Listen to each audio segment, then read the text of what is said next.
Taste the Daily. திமுக தனித்து போட்டியிட்டு 200 தொகுதிகளுக்கு மேல் வெற்றி பெற முடியுமா என அதிமுக முன்னாள் அமைச்சர் செல்லூர் ராஜு கேள்வி எழுப்பியுள்ளார்.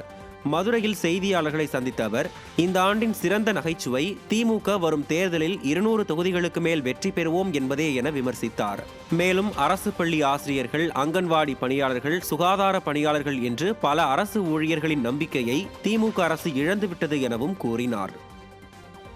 அமைச்சர்கள் எல்லாம் சொல்றது, நம்ம முதலமைச்சர் சொல்றது 200 தொகுதிகளையும் ஜெயிச்சிருவோம், 200 தொகுதிகளையும் ஜெயிச்சிரும். இதுதான் இந்த ஆண்டினுடைய மிகப்பெரிய நகைச்சுவையாக்கு உரியதாக இருக்கிறது. மக்களுடைய அத்தனை பேருடைய நம்பிக்கையும் அரசு ஊழியர்கள், ஆசிரியர்கள், அங்கன்வாடி பணியாளர்கள், இன்னும் பல இன்னைக்கு பார்த்தீங்கன்னா சுகாதார பணியாளர்கள், இத்தனை பேருடைய நம்பிக்கையும் இந்த அரசு இழந்து விட்டது. இன்னைக்கு உதயநிதி வந்திருக்கிறார். அவர் என்னன்னா சினிமா செய்தியே பார்க்கல. சினிமா துறையிலிருந்து வந்தவர் யாரையோ தாக்கணுன்றக்காக சினிமா செய்தியே பார்க்கறது இல்லைன்றார்.